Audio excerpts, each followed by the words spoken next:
it's about another hour before I can start investing. So I'm gonna make another video.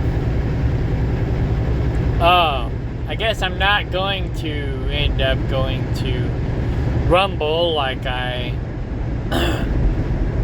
wanted to. Like I said down here, moving to Rumble and Facebook. My Kano Trump Facebook profile that I used to create my stock group got deleted because Kano Trump's not my real name. It's my online premise, my online alias, kind of like Madonna. In fact, I told that to this one girl one time. I said, and so she started calling me Madonna after that. But anyway, I don't know. I keep getting these roadblocks every time I want to do something different. So I'm still here. It's like this social networking platform that I was using one time. It was really good, but then they made changes, took away features, and then upped the price. It's like, well, why are you upping the price and taking away features? That doesn't even make sense. So I left and started looking around for other options, and I really should have stayed there because there were no better options. And then I ended up going back and having to basically start all over again, and I lost a lot of money. If I would have known about dividend stocks a long time ago, I wouldn't have wasted so much money in pipe dreams. And that's why I'm doing this hardcore. Now, the reason I'm making this video, because I'm already uploading the other videos, I forgot to mention something in the other video that I mentioned in the video that didn't have any recording or didn't have an audio.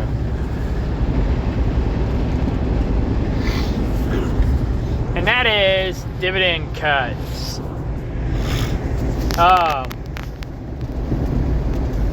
As anyone who has been following me knows that I've been basically investing in high yield dividend stocks. Mostly because I'm investing in anything that pays more than the interest rate on my debt. So I basically, my highest debt right now, interest rate on my debt is like 20 and 30%. Credit cards. So basically I'm investing in anything that pays more than 20%. Now, I've got about as much invested as I have in my credit card debt. So now it's starting to basically pay for itself, and now I can focus on getting my credit card debt paid down. And now I got this extra income coming in. Instead of paying out that extra money. So I'm making about $145 a month, and I'm paying out about $145-$200 a month. And actually I'm making more than that. Where'd that bubble go? Did I stop recording? Oh, there it is.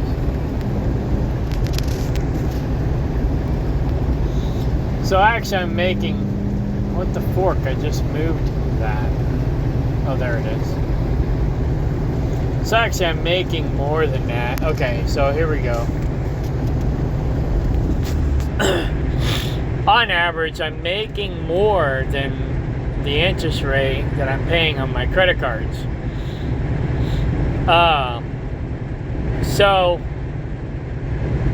I'm pretty much balanced out with even Steven with my dividend stocks and my credit card debt. So now I'm hardcore focusing on paying down my credit cards. And as I grow this, that'll be less money that I need to earn to reinvest. And so my point of dividend cuts, KLIP. Now, one of the dividend guru guys that I follow, I only follow 3. Gen X Dividend Investor, or whatever his name is.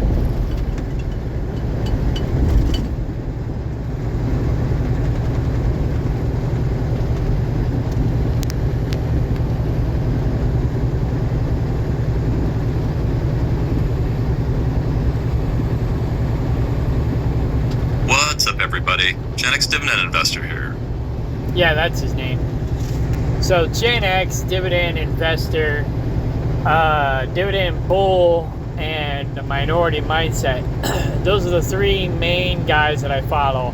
I don't really do day trading. It's a lot more complicated and risky.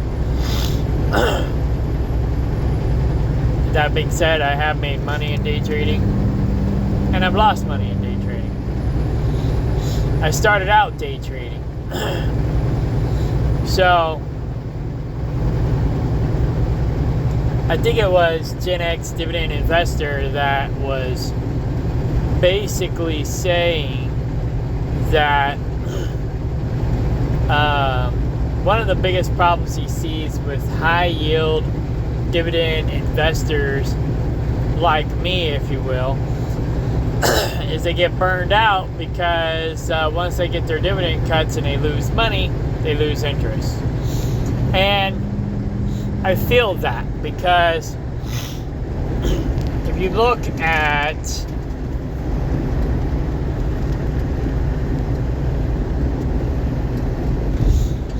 my videos, you know, here I was up to 125, 126, 129, 149. Then I got a dividend cut. And I was down to like 130 again. And I stayed there for a little while. It was a little frustrating. And now, of course, I'm calculating it after tax. Now I'm back up to 145. So KLIP was paying like a 50% yield, and then they did a dividend cut, and now they're only paying like 25%.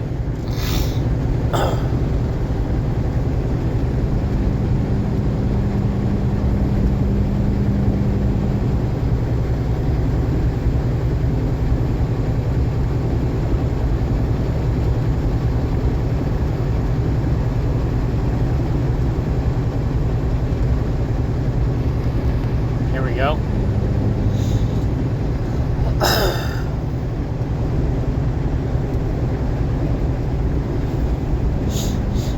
So the stock is way down.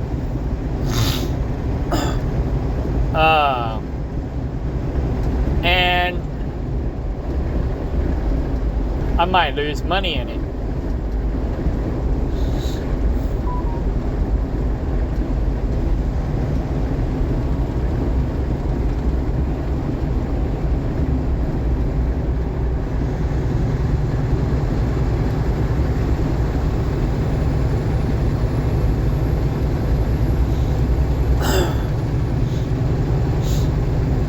But it is an ETF.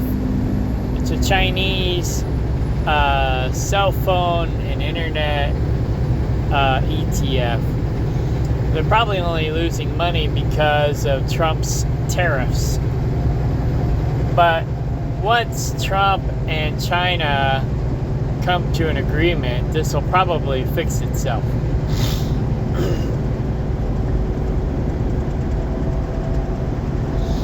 So I only have $1,000 worth in there because it's an ETF.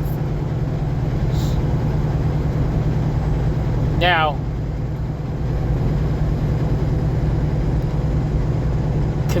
considering how much money I have invested, I haven't actually lost that much. It's only down 4%. But my total returns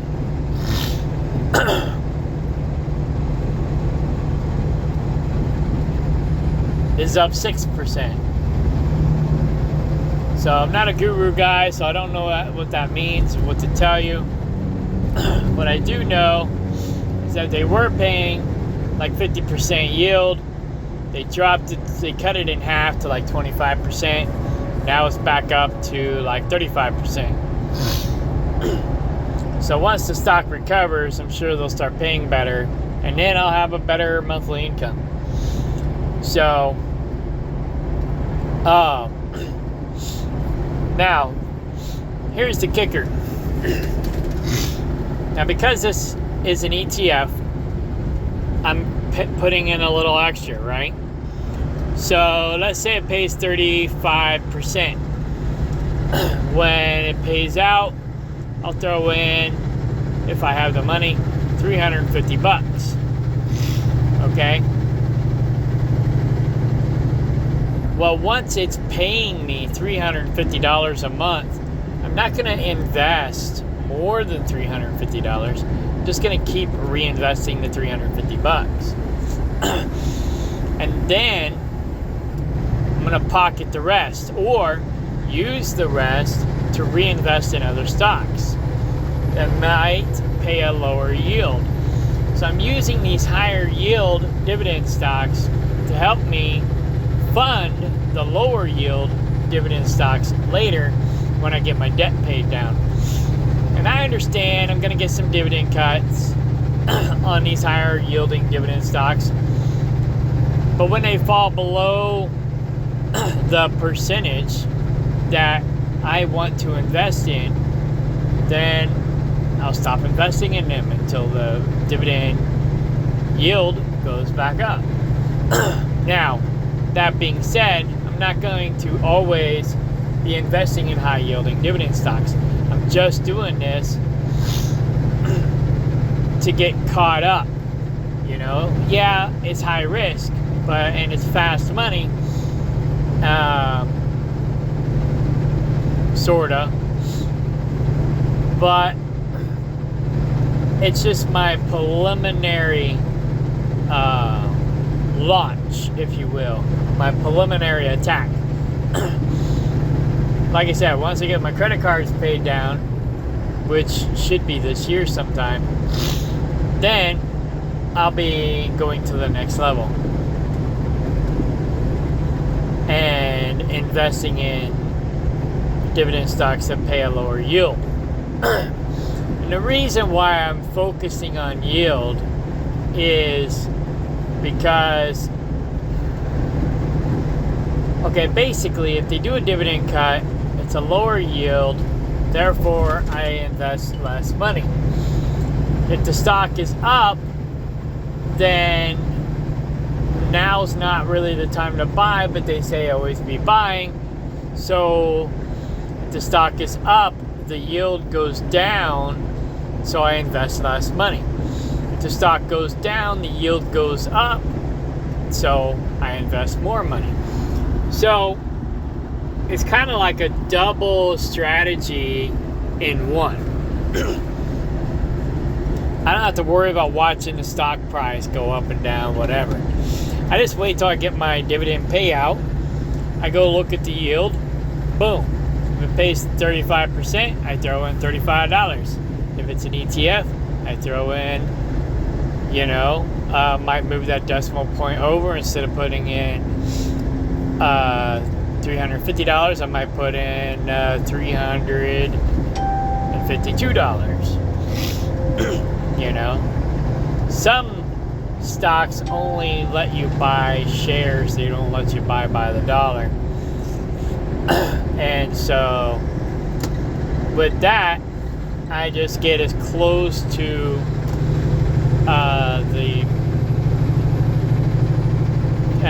the dollar amount as I can. So, like, say this is $30 some dollars a share, $33 a share. So if I was only investing, 35%, $35, and the stock price is $33.63, then I just only buy one share. Now, if it was 50% yield, then I'd buy two shares. I'd be over the $50 mark, but,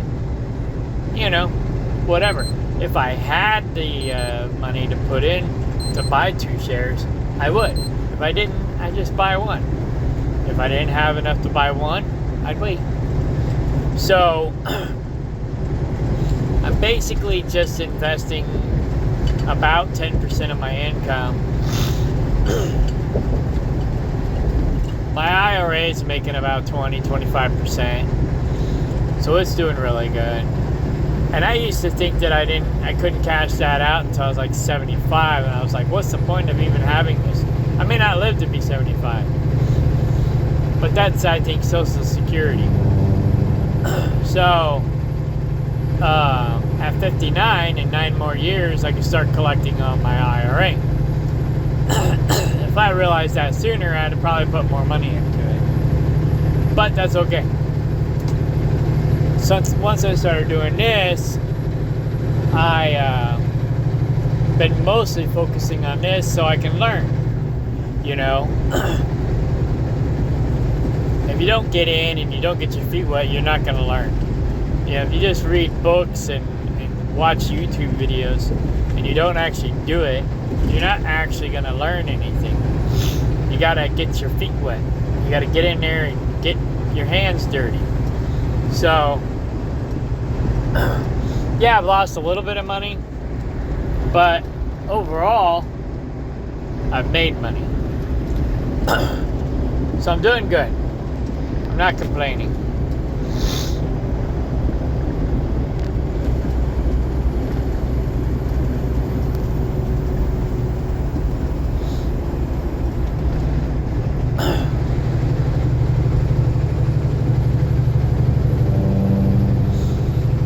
So overall,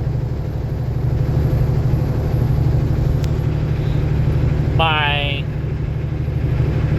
unrealized and realized gains are up $300.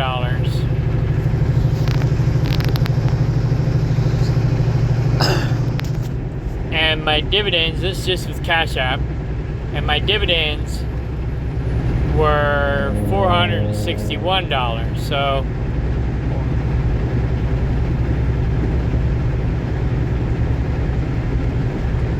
that's almost $800 just with Cash App alone. But I don't have my big money there. Most of my money's in Robinhood. I'm basically making $1,600, almost $1,700 a year. So I'm not doing bad, and that's after tax. Before tax, I'm making $2,000 a year. So $2,100. So I'm really not doing bad with my strategy, even though I got a dividend cut. Even though I've lost maybe a couple $100. I lost a couple $100 in Bed Bath & Beyond. I lost, $1 here, $2 there, $5 here. But overall, I'm making money. So, this is the best investment I've ever made. I have lost money in just about every business adventure I've done.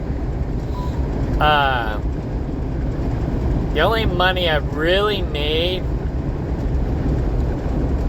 was in my tree business. But that's a lot of freaking work. That's hard work. And it just basically barely paid the bills. So I didn't really make a lot of money on it. But yeah, I climb and trim trees on the side.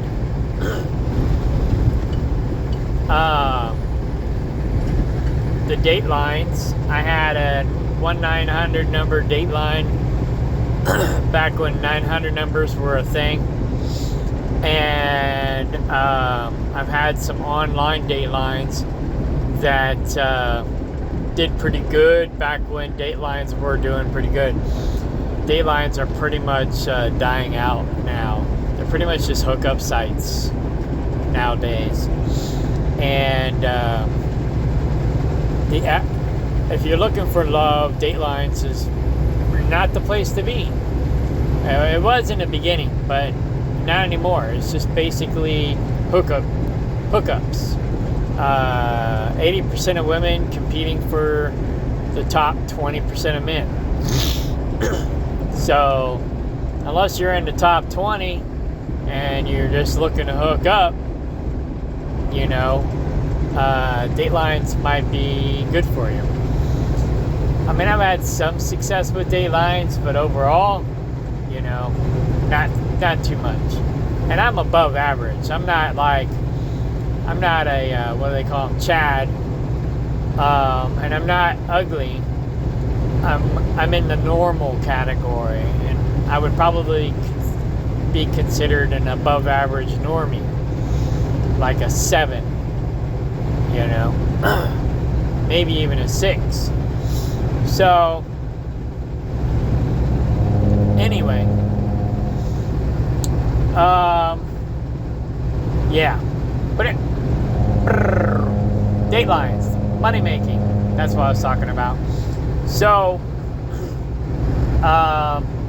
yeah, now my money making adventure is goat meat and sheep meat, although goats are a lot easier to raise than sheep. Sheep require more babysitting, although I mean they both present their challenges. Sheep are dumb, goats are smart. So goats, if you can't outsmart a goat, then you should probably have sheep. But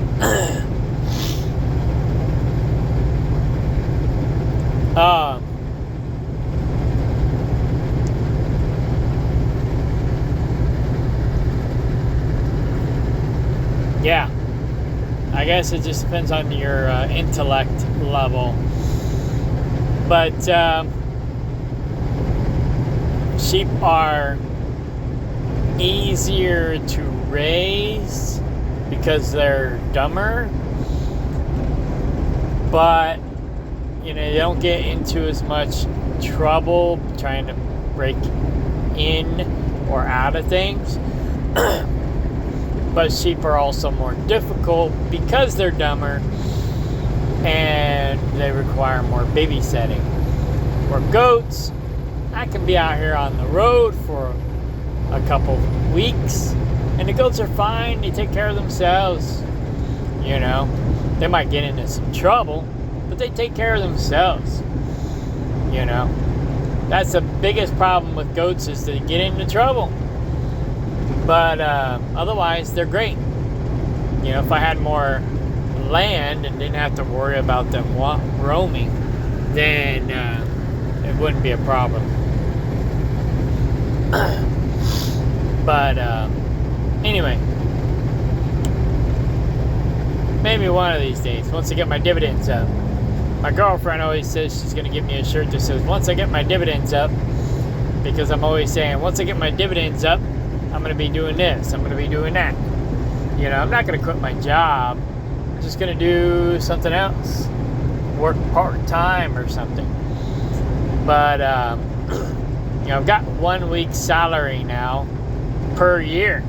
I just got to do that 52 more times. So, but yeah, dividend cuts. If you're going to do high-yielding dividend stocks, be prepared for dividend cuts, because it's going to happen. It happened to me. It happens to everybody else. Zim. Zim is a classic example. When I first started,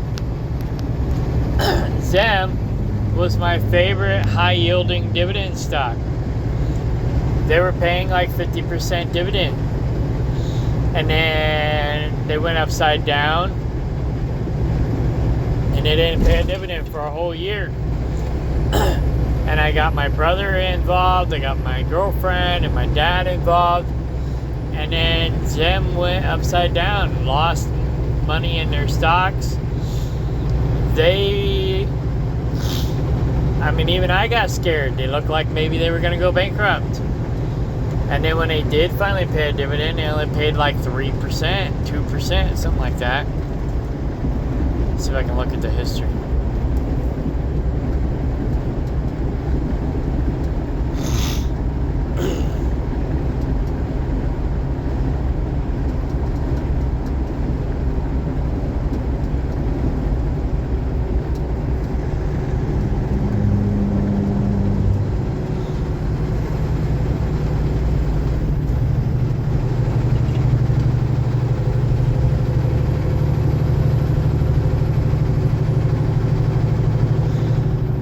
No, not with this one. But anyways, yeah. So last year they were only paying like 2% or something like that. And it kind of sucked. But the stock went up.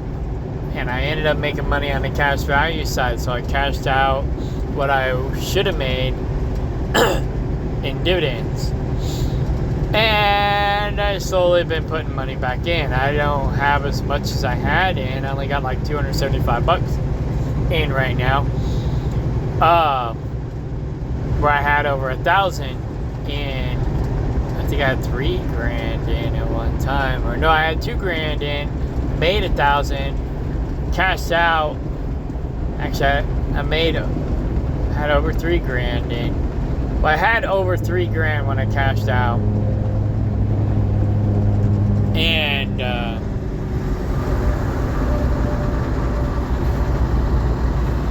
think I only had like $100 left whenever I cashed out my $3,000. So and then after I cashed out, the stock went back down. So I cashed out just in the nick of time. But now their yield's coming back up.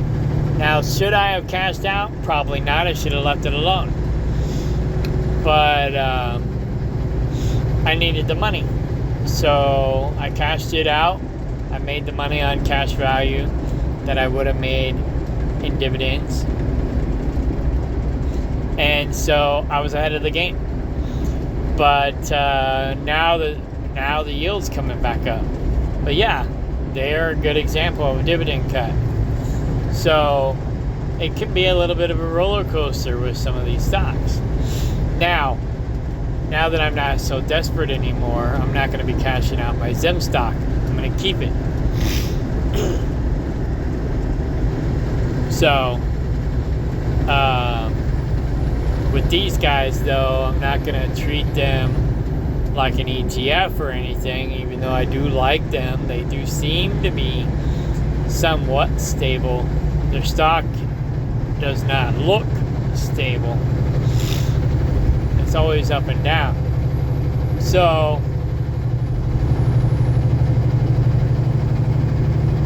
but that could just be because of the war over there, because this is an Israeli shipping company. So they may be having problems because of the war, or tariffs, or both.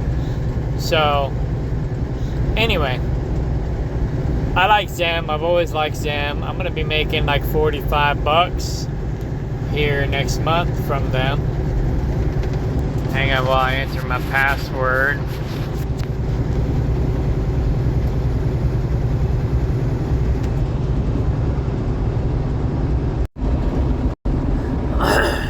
Alright, it's 8 o'clock. Go away. This is the only thing I hate about Robinhood. Well, not the only thing I hate. So yeah. Oh no. Okay, I bought some more Zim stock. According to this, Zim is up like to 81%.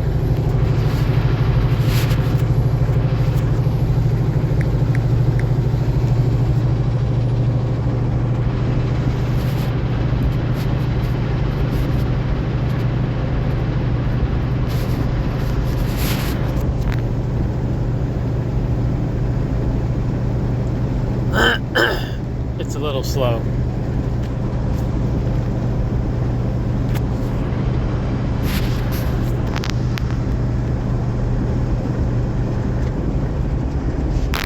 There we go. 83%. So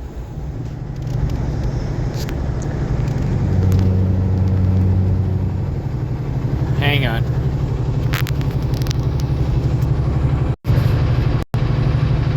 Okay. So that's why I put in $81, because their yield could be up to 81%, 83%. According to my dividend tracker, it's only 35. But Zim's been around for a minute, and I like them. They're one of my favorite stocks, even though they're a little volatile. So whatever. So anyways, here's all the stocks I'm going to be investing in today. EARN, actually they have a low yielding dividend, I think. So I'm not going to be investing in them today.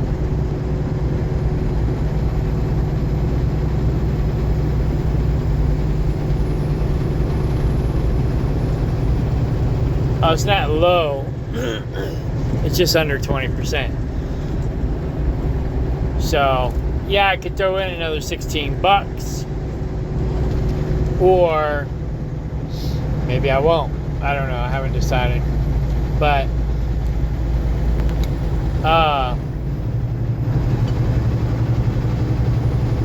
like I said, I'm trying to just focus on stocks that pay more than the interest rate on my debt. So once I get the credit cards paid down, then I'll invest more into EARN. So anyways, so yeah, when I get these notifications, that's when I reinvest. I don't do it any sooner than that. That being said,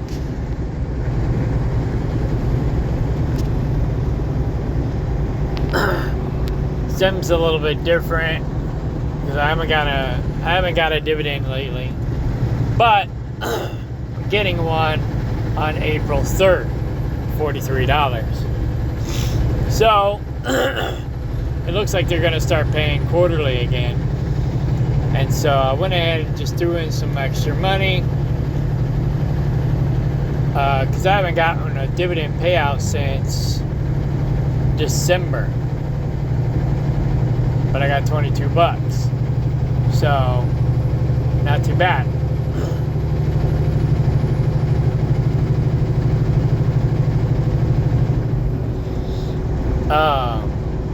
I think their dividend was under 20% at the time, so I didn't buy anything. Then it went up to 22%, so I bought $22 worth.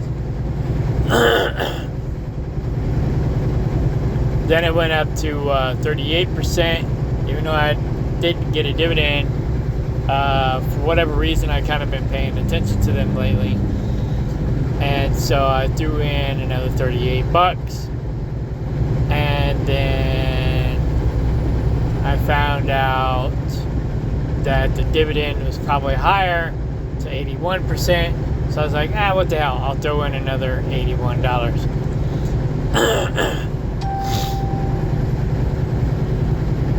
So, you know, if I'm making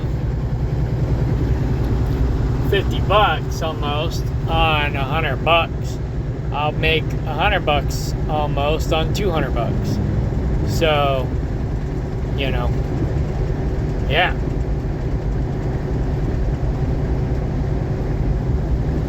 Anyway,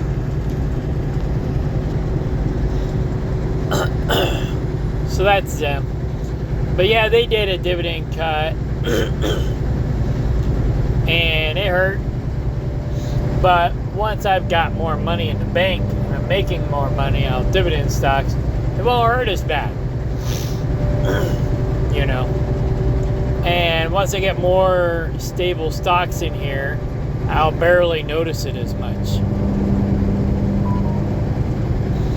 But like I said, I'm using these high yielding dividend stocks to help me fund the lower yielding dividend stocks later, so I can have more money coming in. So I'll be not just using my money, but I'm using the money from my returns. So I don't do the drip like people say, because it's like, well,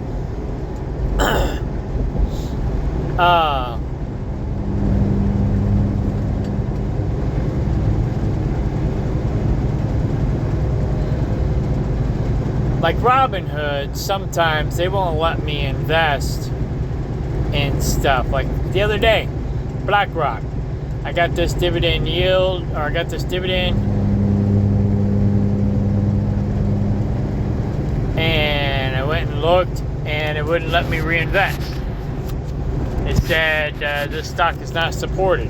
Oh, it's still saying it. So it's like, well, I can't buy it here, so I gotta buy it somewhere else.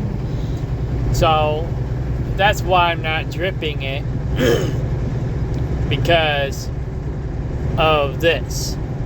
So I'll just take that money that I made, even though it's only a couple pennies on this stock, but it might be more. Like on ORC, I haven't seen ORC in a while. Let's see what they're doing.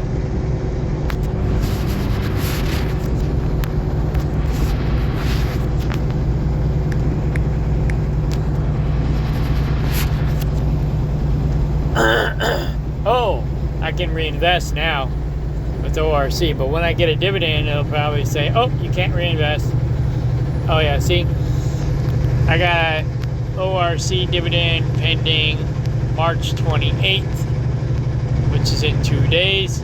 I'll get $1.45. But when I get the dividend, this will say, oh, this stock is not supported, and I won't be able to reinvest. So then I'll have to go somewhere else to do it, which is why I have Webull. I have ORC over here.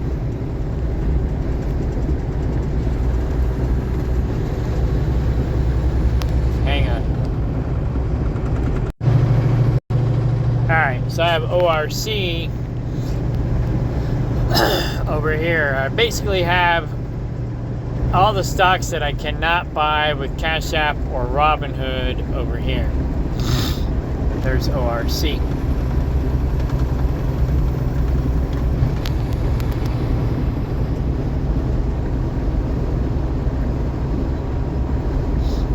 Now it doesn't show the dividends that I made off of this here,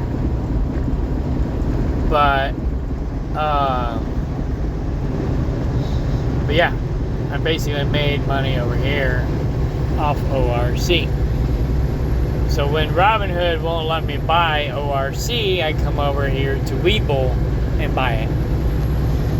And then I think it was Gen X Dividend Investor was talking about another stock that I can't buy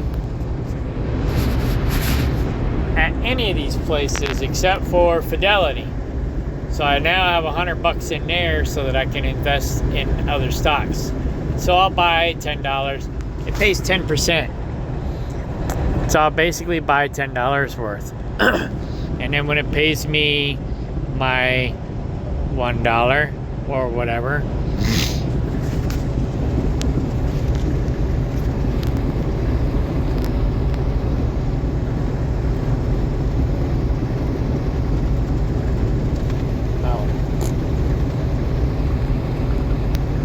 $1 divided by 12. When it pays me my 8 cents, I'll throw in another $10.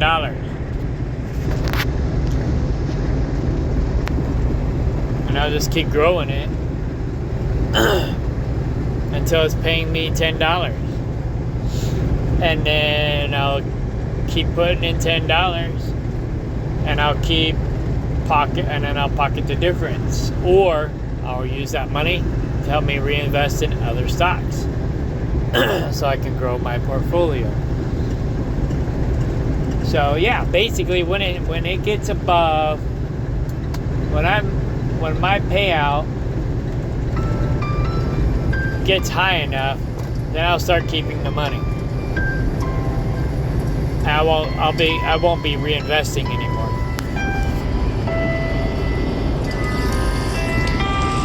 Well, I mean, I'll be reinvesting, but I'll be keeping the difference. So between the income that I'm making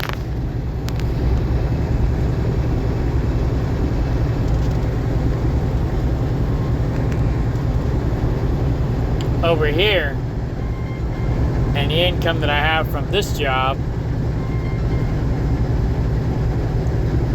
I'll basically be rolling in the dough. And then when I retire in 5 to 10 years, then I'll have more money. So, gotta go.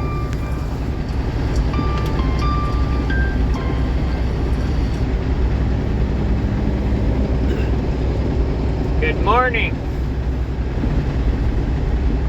Hello. Hello.